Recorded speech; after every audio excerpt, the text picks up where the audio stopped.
Welcome back to the Derek Loudermilk Show. If you want more abundance and prosperity in your life, then this is the episode for you. This is episode 2 in our series about the 5 levels of abundance. And today we're going to be talking about information and ideas and creativity and how that leads to abundance. And remember, our definition of abundance is being able to do what you need to do when you need to do it. And I'm creating this series because I see so many people get caught up in thinking money is the best way to achieve abundance. And it's a very limiting perspective, and you're going to get trapped in only 20% of the possible abundance. One of the vehicles, of course, is money. We'll talk about that. But you can get trapped if you think money is going to be the quickest or best way to do what you want to do when you want to do it. So let's talk about ideas. First let me share an example.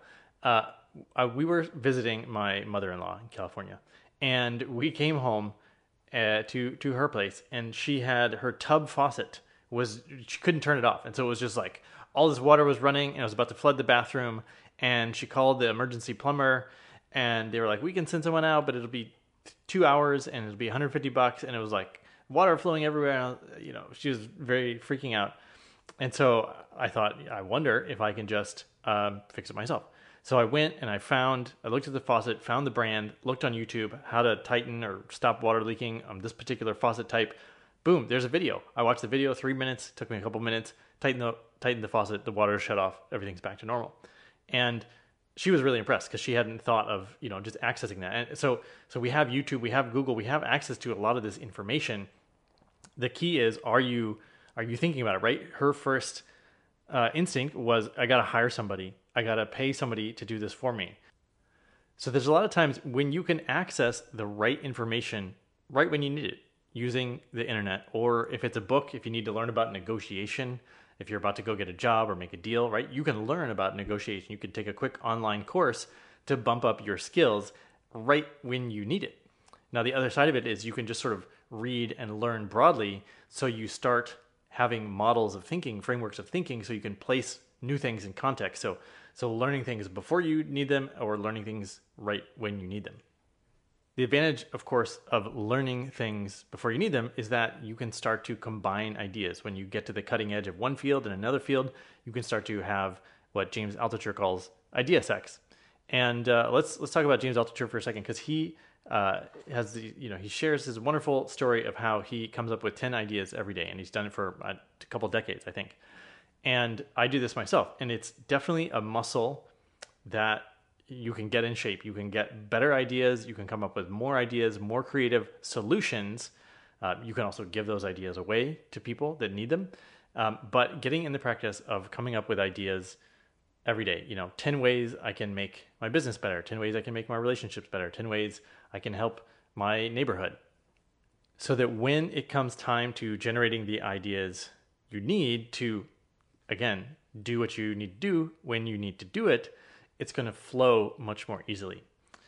So I'll just briefly touch on the practice of enhancing your creativity. Now, creativity, again, is something that's trainable. And what I love about all these things is that, money, there's a lot to, how do you earn it? How do you keep it, invest it? How do you charge for it, your value, and all this stuff. We'll talk about that in another episode.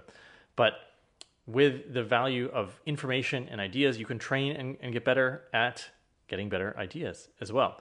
So let's talk about creativity. When you're working on creativity, you want to separate the creation of the ideas with the assessment of ideas. And this is because we all have an internal editor. We all have that voice inside us that wants us to look good. So a lot of times when we're speaking or writing an email or creative writing or any of that stuff, we're going to constantly be editing. You might write a sentence in an email and then go back, delete, write it again so it sounds better, and we're editing so that we look good. But in the creative process, you want to sort of bypass the editor. So you can give yourself constraints like, how could we solve this problem in the most dangerous way? How could we solve this in the most expensive way, or the fastest way, or the weirdest way, or any of these things? And what this can do, this helps you get outside of the box of, sort of the normalcy of what you might think of first. Again, that's why the 10 ideas a day really helps, because your first 8 ideas, right, they're all the conventional ones. When you start getting to the later ideas, then you really have to push yourself to be more outside the box. Then you've got your ideas, maybe they're all on a whiteboard or a mind map or a list or whatever it is. Then you can go back and say, which ones of these are feasible to, again, get me what I want when I want, which ones do I actually want to implement, can I combine ideas, can I piggyback, all of these different ways to use the ideas. So let me give you an exercise here really quick. It's called free writing. I talk about this in my book. We've previously had Mark Levy, the guy who sort of popularized this, on the show. Free writing is perhaps my favorite creativity tool. And what you have to do is very simple. You write as fast as you can for 15 minutes. And what happens is that if you keep writing and you force yourself to keep writing, and if you can't think of anything, right, you're just saying, can't think of anything, type, whatever's coming out, or your handwriting, you want to be going so fast that your brain can't keep up. And then you start to get into the real creative part of your subconscious. Whatever your prompt is, maybe it's about solving a problem, maybe it's about ideas for your business or for your city, for your neighborhood, whatever it might be. And so you start writing, and the first few minutes, you sort of get out all the things that you've already thought about. And then you have this open space, this blue ocean where new thoughts can come from your subconscious. You can channel these out of your creative impulse and get them on the page. And that's where you discover your creativity. So if you have any challenges in your life or decisions or problems that you're working on, or something that, again, you want to do in a certain amount of time, and you want help with the information, with the creative idea side of abundance, try free writing. It's amazing. And if you do try it, would love for you to send me a message and let me know how it worked. If it's amazing, then definitely want to hear about that. So you can follow me on Instagram and send me a message at Derek Loudermilk, or you could even send me a personal email, derek@derekloudermilk.com. Would love to hear how this works for you. And of course, we'll also tag Mark Levy. We'll also tell him that his technique is working for us.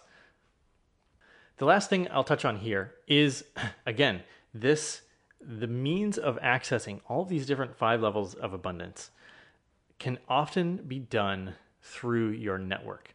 And so another aspect of this, and I'll tie it all together with a piece about building a world-class network. That'll be episode 6 in the series. But if you can call up somebody, like you need legal advice. I'm actually in the middle of doing this. I'm trying to determine the limits of the psychedelic mushroom restriction in the U.S. Anyway, it's a project I'm working on. I'll tell you about it in a little bit. But I'm working on this project, and I need legal guidance, right? So if I have access to a lawyer that I can just call up and chat with, then that's going to save me so much time having to do research by myself. So it helps me get what I want when I want to do it. If you have a doctor, if you have an expert contractor for your home repairs, any of these things, it's going to save you time. I remember another story. I was pitched to do a TV show on the History Channel about adventure. And I never really thought much about having a TV show, so I didn't know anything about it. But I have a few friends that have worked in the TV biz, have hosted their own shows, have won Emmys. And so I reached out to a few of them and I said, hey, how can I make this a good pitch? How can I make this a good interaction?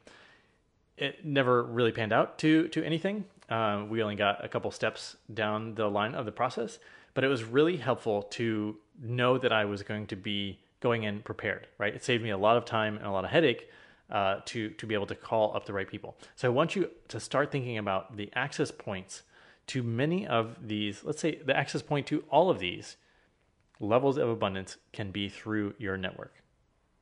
All right, that's all for today. Remember, week 1 was about training yourself to have better luck, better serendipity. Today was about getting access to better information, more creativity, information at the key moments. And all of this these can all be combined to help you get to abundance, to get what you need when you need it.